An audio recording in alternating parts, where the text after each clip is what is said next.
ভোৰতালযোৰ গুৰুজনে ভূটানৰ পৰা তেখেতক দিয়া হৈছিল। ভোৰতালযোৰ কেৱল মাত্ৰ প্ৰসংগত ব্যৱহাৰ হয়। সকলোৱে জানে যে আমাৰ গায়নত পূৰ্বৰংগ গায়নত যিটো বৰতাল বুলি কওঁ আমি, তালৰো বহুত ভাগ আছে। সকলোৱে জানে যে ভোৰতালযোৰ কেৱল মাত্ৰ প্ৰসংগীয়া নামত ব্যৱহাৰ হয়। কিন্তু আজি তেনেকুৱা ডাঙৰ ডাঙৰ ভোৰতাল আজি দিহানামত পৰিৱেশন কৰিছে, বজাব লাগে, যিযোৰ আমাৰ গানিকাত ব্যৱহাৰ কৰা হয়। পাতিতালযোৰহে প্ৰকৃততে এই নেগেৰা নামৰ ঘন বাদ্যৰ এবিধ ধাতৱ বাদ্যযন্ত্ৰ। তাৰপিছত আমাৰ বাদ্যযন্ত্ৰ বজাবলগীয়া বহুত আছে, কিন্তু আজি আমি দেখিছোঁ অকল ইয়াত বুলি মই কোৱা নাই, কেতিয়াৰ পৰা অসমত কেনেকৈ সোমাল আমি নাজানো।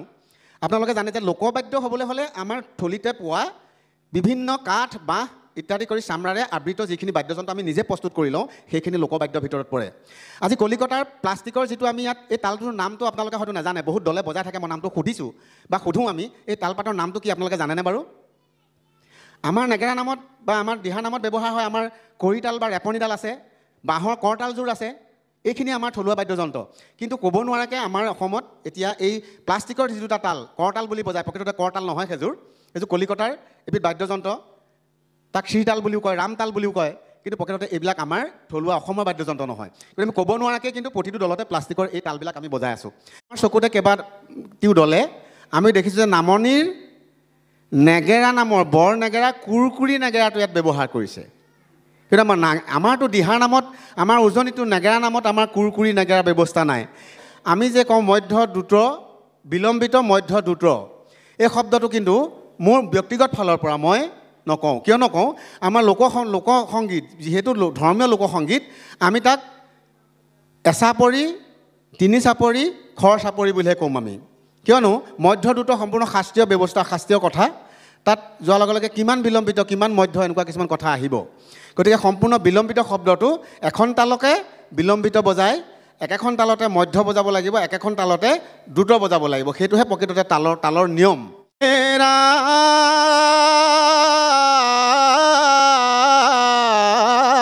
ৰাম ৰাম ও নামৰে ধৰ্মৰে কথা সুধি ল'লে অৰ্জুনে কৃষ্ণ পায়,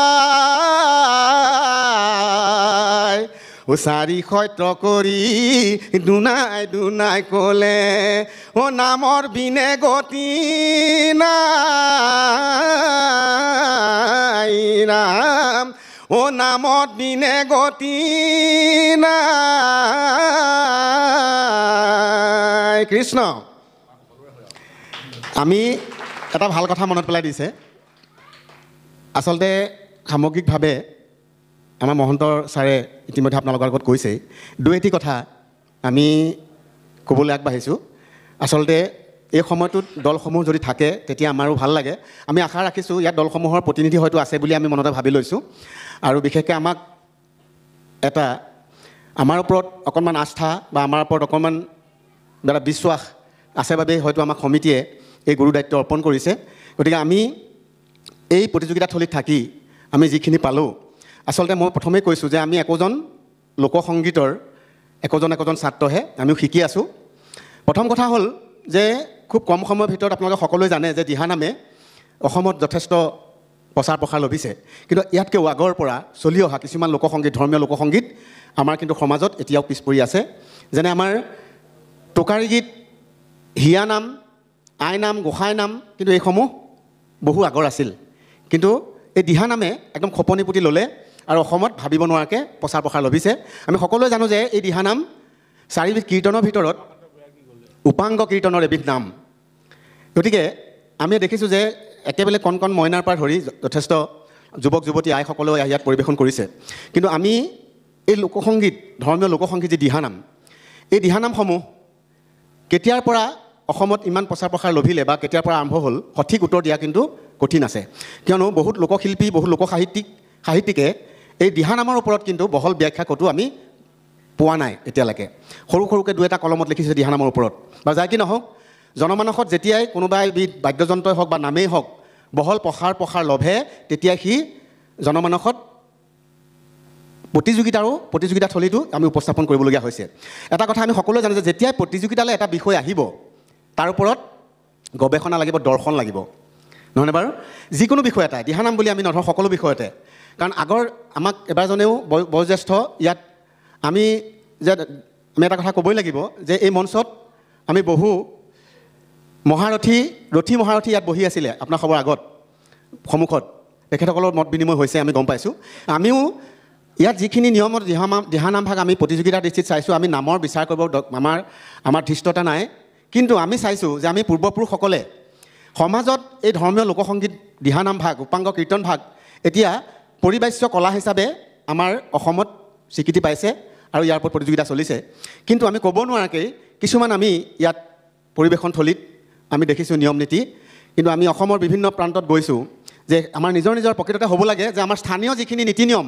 পালন কৰি পেলাই আমি নামষাৰ গাওঁ কিন্তু এতিয়া সেইটো অৱগত নাই হোৱা ইয়াত এক ধাৰাত নামখিনি চলি আছে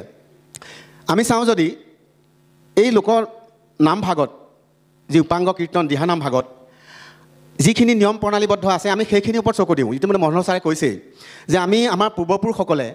আমাৰ ভকতীয়া সমাজত আমি দিহানাম ক'ত গাওঁ নামঘৰত বা ভকতীয়া সমাজত গাওঁ যেতিয়া আমাৰ ভকতসকল বহি থাকিব বা ভকতীয়া সমাজত থাকিব যদিও আমাৰ দেউৰী বিলনীয়াসকল আমাৰ আজ্ঞাবাহী আমাৰ আজ্ঞাত লৈ তেখেতসকলক আমি নাম উত্থাপন কৰি থওঁ বা আমাৰ তেখেতসকল আজ্ঞা ভকত কিন্তু তথাপিও তেখেতসকলে যেতিয়া ভকতৰ শাৰীত কিবা কাম কৰিবলগীয়া হয় বা আমাৰ নামাচাৰ্যজনে নামষাৰ ধৰিবলগীয়া হয় তেতিয়া কিন্তু ভকতৰ আজ্ঞা লৈহে নামষাৰ গায় ভকত খোৱা ভাগ আহিয়ে ভকত খোৱা ভাগ কৰিব লাগিব আমি সেইকাৰণে উপস্থাপনত আমাৰ মহন্তদেৱে কৈছে যে আমি উপস্থাপনত চাওঁ যে ভকতৰ সমাজত যেতিয়া নামষাৰ নাম পৰিৱেশন কৰিবলৈ আহে এই ভকতীয়া নিয়মত আমি ভকত খোৱা ভাগ কৰিব লাগিব কৰি পেলাই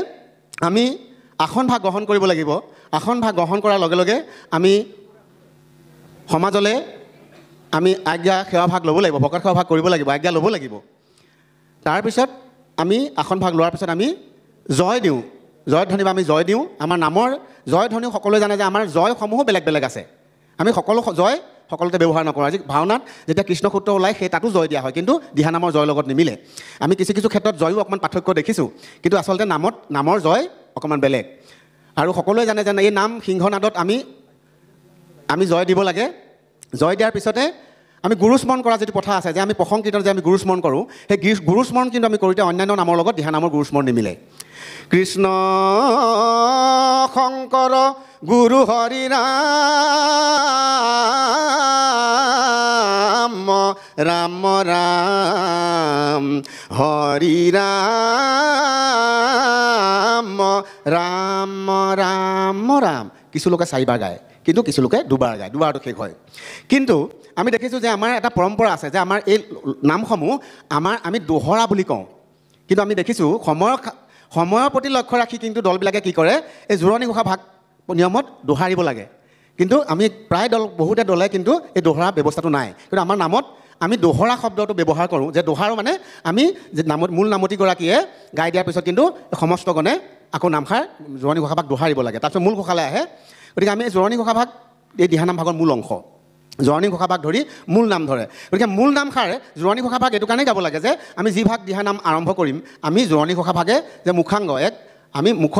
সন্মুখৰ ভাগত যি ভাগ নাম ঘোষা পৰিৱেশন কৰোঁ জোৰণি ঘোষা ভাগ গাওঁ তেতিয়া আমি গম পাওঁ যে প্ৰকৃততে নামভাগ কিহৰ গাব আখ্যান উপাখ্যান গাব নে